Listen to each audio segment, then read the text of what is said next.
Hello everybody and welcome back to Skybees, and in this episode we do our recap video of the series to finish it off before we start our new one, so I hope you enjoy.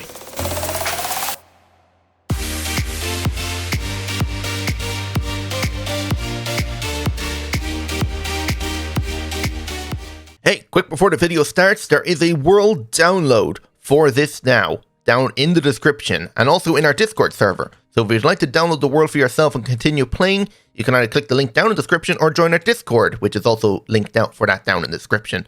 So I hope you enjoyed the video. Okay, so today we are finally doing the recap video. Yes, all Skybees has been finishing, and oh god, there's mobs over there.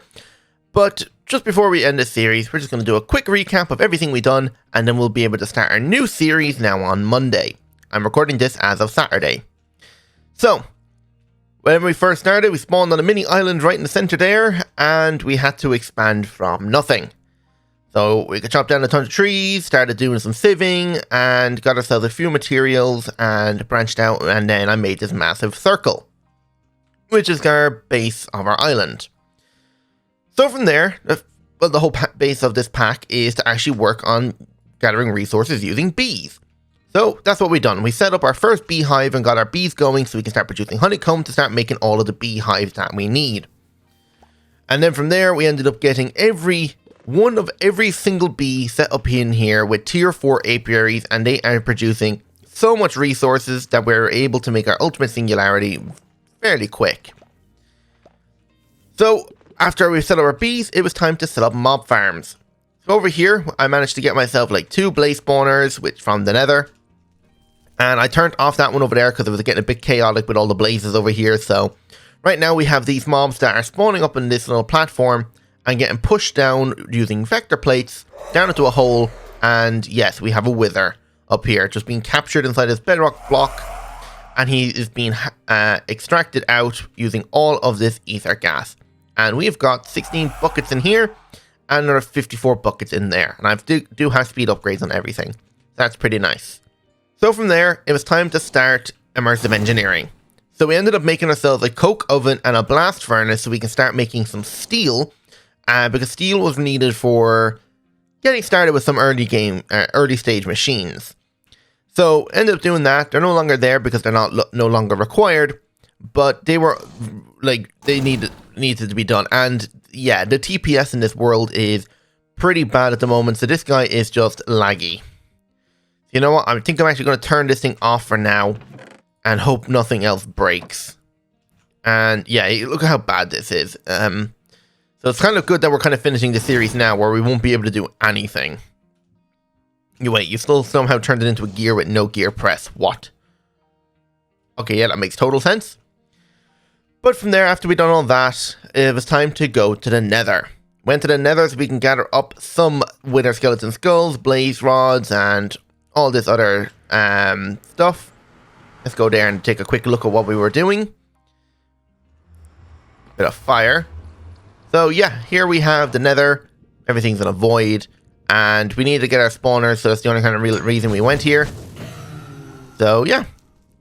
Actually, I think the whole reason why we ended up making the blast furnace so early is because we made a sawmill so we can get sawdust to make cardboard boxes to be able to move the spawners from this dimension. Because that's kind of the only way you can really move spawners unless you have Silk Touch. And I'm not even sure if Silk Touch even works anyway. But yeah, we ended up doing that. So after we went to the Nether, we started working on Botania. Because we had a blaze farm and we were getting a decent amount of blazes rods from it, we could easily set up auto mana generation. So we did. We set up all of these different petal apothecaries to hold all of our spreaders, which have been upgraded to elven spreaders since then. And they are filling these 4 mana pools with a mana spreader. And then we were able to make ourselves terra steel using this terrestrial agglomeration plate. And now we've even got ourselves the everlasting guilty pool, which I haven't actually hooked up to do anything yet, but it's there if we ever wanted to use it. So after Botania, we ended up making the portal and all that, so we were able to trade with the elves. And we ended up getting into Astral sorcery. Because before we could start blood magic, we needed to do Astral sorcery so we can actually make our blood altar.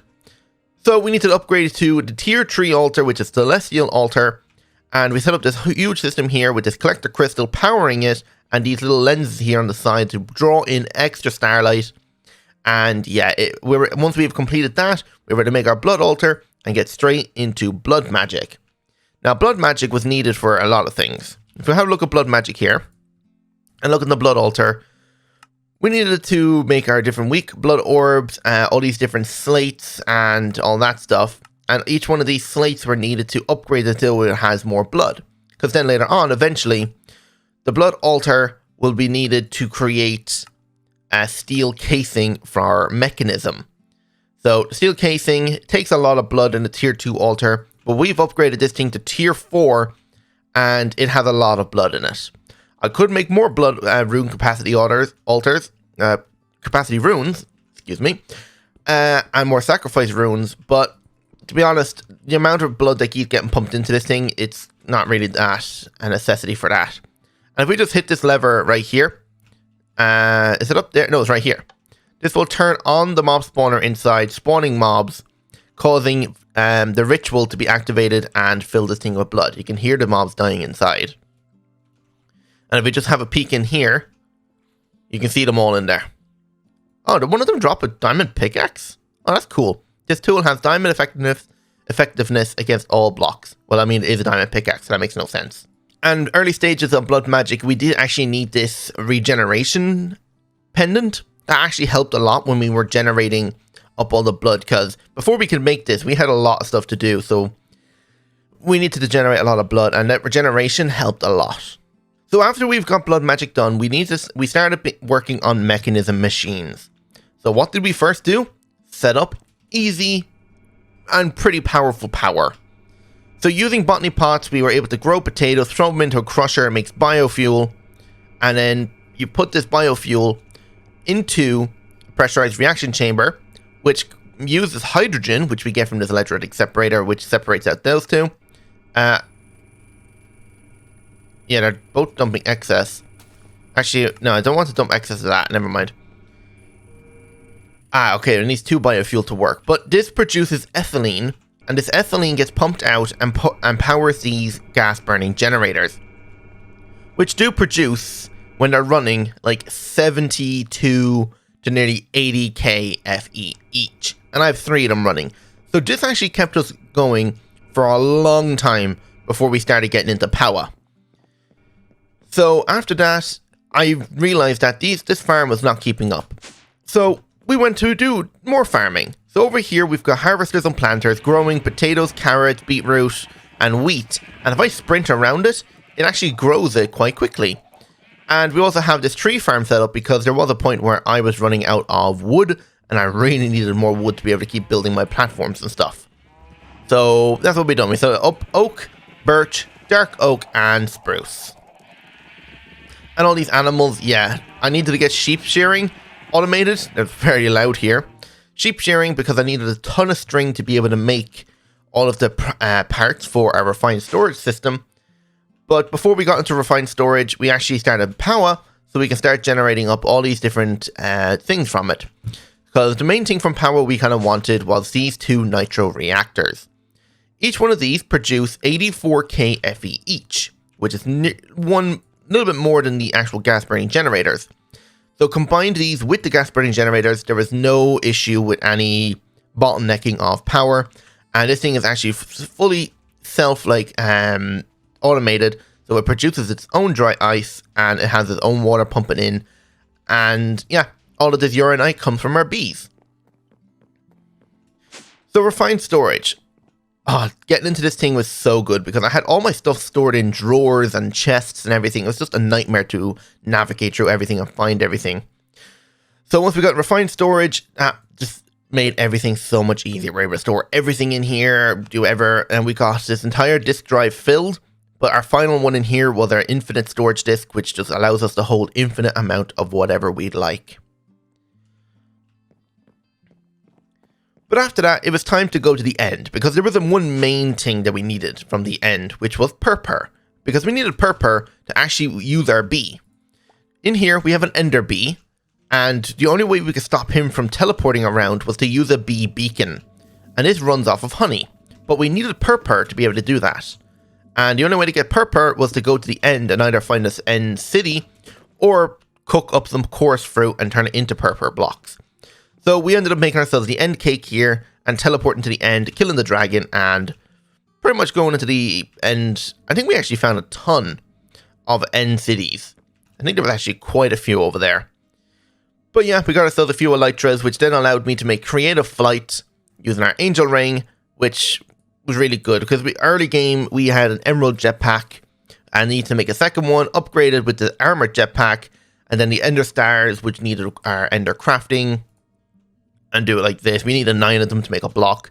But once we had that, we were able to go straight into making creative flight, which really helped. Like, creative flight is so good because that allowed us to wear a full set of this armor, which if we fall into the void, we will be protected. I think it might teleport us back up to our spawn point. After that, we ended up kind of needing to, we upgraded our bees. So all the apiaries and everything, so all the centrifuges then. So down here, all the comb that the bees are producing is now being centrifuged out and stored into the system, and all the honey that is being produced, since none of them, not really all of them, I think only that one over there is using bottles, because this one has the ender comb going into it, which produces dragon's breath. But over here, all the honey's being stored, and this thing's actually half full. Oh, god damn, how many buckets are in here? Nearly 1 million. God damn, that's a lot of honey. So after that, it was time to, I wanted to up my resource production. Yeah, bees are great and all, but there was another place we could go. That's a lot of mobs over there, but whatever. There was the mining dimension. Now, this portal was so glitchy. We just kept, like, every time we went back there, a new portal would generate, and it just kept making new ones over and over again. The portal was a little bit difficult. Like, we look up mining portal. It required all these teleporter blocks, nitro blocks, netherite pickaxes, dimensional shards, and everything. So it was quite expensive, but by this point, we nearly had everything, like, automated. We could make whatever we wanted. So, in here we go, because I set up a porter to allow us to teleport back and forth to it. And yeah, look at this. This is our first area we dug out using our builder. But at the moment, we have a new area up here. And that's all being mined down. All of the ores are getting stored in the system. This digital miner is not running because, well, it's going to mine everything that's in this area. So if we come back in here, have a look at ores, we'll be able to see what ores we have. So we have like 13k tin, 11k osmium. I think I've gone through all the iron and copper. I think there's a bit of copper in here somewhere. But yeah, all the iron and copper and aluminium, which is bauxite. We've got 18 left. So yeah, a lot of ores and resources, which boosted our ingot production to be able to make the ultimate singularity, which we now have 2 billion of them because of our creative vending upgrade. But all the ores we were generating from the mining dimension, we needed to process them. So here comes this big monstrosity of evaporation towers. We have these 4 evaporation towers here making us lithium, because we wanted to make ourselves an induction matrix to be able to store all of the power we're producing. And that is being used down over here, just right underneath our floor, which is completely full at the moment. It's got 3.2 trillion FE in it. And we are producing upwards of 15 mil with this guy. I'll get to that guy now in a minute. But back over here, all of these evaporation towers are making brine, which are being stored in these tanks. And and all that brine then is being separated into chlorine and sodium. And then the chlorine is mixing. Come down here again. All the chlorine over here is mixing with hydrogen to make hydrogen chloride, which is then used to break down all these crystals. 5 times ore processing. Like, every ore that goes in here comes out as 5 ingots. Like, what are we producing at the moment? More bauxite, which is dirty aluminium. It's hard to see it, but the aluminium is there. So sulfur gets crushed down into, or oxidized into, a gas. It gets combined with oxygen, gets pushed into here, combines with water vapor to make sulfuric acid. Sulfuric acid dissolves the block, washes it, crystallizes it, pumps it out, breaks it down into more dust, crushes it, cleans it, and then smelts it. So it's kind of a weird contraption, but it works and it is really overpowered. You nearly want to have one of these set up for every single ore when there's like 17 of them. So yeah, you'll require a lot of space. And because we're on a skyblock, we have infinite space, but I have a limited space inside my base. So I won't be setting up in one for every single one. Unless you have compact machines, then maybe you could. So after all that, I kind of wanted to get into making more storage parts, because at this time we didn't really have that much storage in our refined storage system. So I wanted to go ahead and automate making the machine frames from Botania for Industrial Foregoing. So we set up this contraption here that has a crafting recipe for a pattern. 1 pity machine frame, so 4 iron, 1 redstone, 4 oak logs, and 1 living rock. All the items get pumped into this chest, which get hoppered out and into this dropper, or into this open crate, works like a dropper, which then drops them onto this runic altar, which then places them in it. These 3 mana spreaders pump mana into this, crafting it, and when it crafts it, it pumps out a redstone signal, activating this dispenser with a wand of the forest, crafting the item, and then this thing picks it up. And one thing I have learned about this dimensional chest, it actually has a vacuum hopper ability, but it collects in a 3x3 area, which is actually interesting, but I don't believe it has a filter. So if it doesn't have a filter and it does a 3x3 area, it probably will pick up the living rock I drop onto this thing. So advanced item collector, since they can be whitelisted, is what we went with. So after we had that set up, we made ourselves tons of dissolution chambers, which then led to this contraption.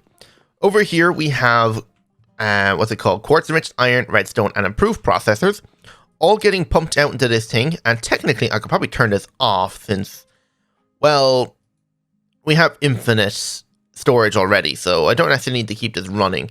But at the moment we have, how many have we actually made? So, parts, how many have we made? Only 92 since. Really? Only 92? Interesting. I guess they're still being crafted somewhere. But anyway, but this pretty much crafted everything for us. So it fills up with the quartz enriched iron, redstone, and honey, which our centrifuges are producing, crafting our 1k storage parts, and then everything's kind of getting sorted through XNet. So we had this huge setup here of routing all of the items to all the machines and giving them all power. So everything is putting in and out and power of all the items. So it's a complicated system, but it's very compact at the same time. And this guy over here emits a redstone signal. This thing only outputs improved processors when we're over 64, but we have like 2 billion of them. So yeah, we don't need that many. So after that, it was time to set up this system. Okay, there is mobs up there. Torch, I need to light that up. But yeah, we wanted to have really good power production. Are those guys gonna die down there? Yeah, they do.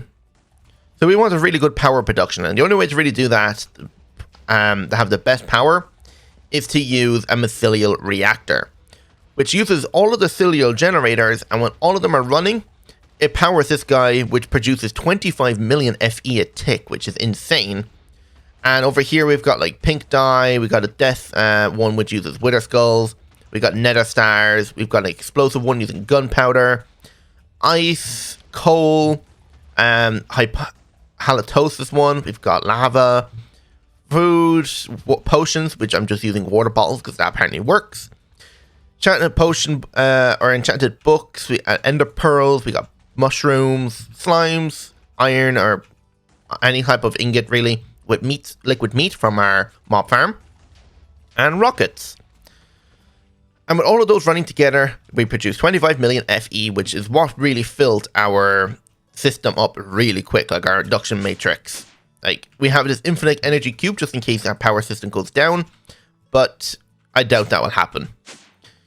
And then over here, we started making all of the ingots into the singularity. So we needed 10,000 of every ingot, which we needed 25 singularities to be able to make ourselves the infinite, or the creative vending upgrade, since it required 24, and they needed an extra one for the infinite extraction of them. That's why we have 2 billion of them here.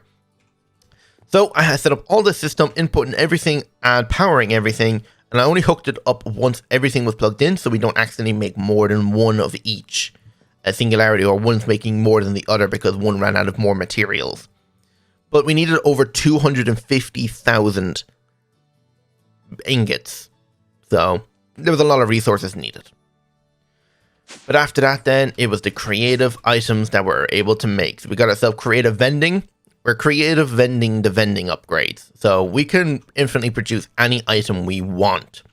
So we don't know for all these items here, the ones we've kind of wanted was the ultimate singularity, the 1k storage parts. That's probably why I don't see any in the system. They're all getting stored in here. And yeah, I added these ones on recently. So Nether stars, ancient debris, books, RGB dye, all the circuits. And yeah, that's everything been extracted. And that's where we got our creative cube, our everlasting guilty pool. And I think there was another one. I'm trying to remember exactly what it was now. We can see it in here on the creative items. The creative storage upgrade, which we never used because we have infinite storage in there, but it was required to make the vending upgrade. So yeah, that's pretty much it for Skybees. So I'm gonna there. That's the end of Skybees. World download is also down in the description, and there's also more world downloads if you join our Discord server from our previous series. So if you want to check those out, you can join our Discord. Link is down in the description. So I'm gonna end it there. Hope you all enjoyed. And if you did, don't forget that like button and subscribe if you're new. Hope to see you all in the next series. So without further ado, goodbye.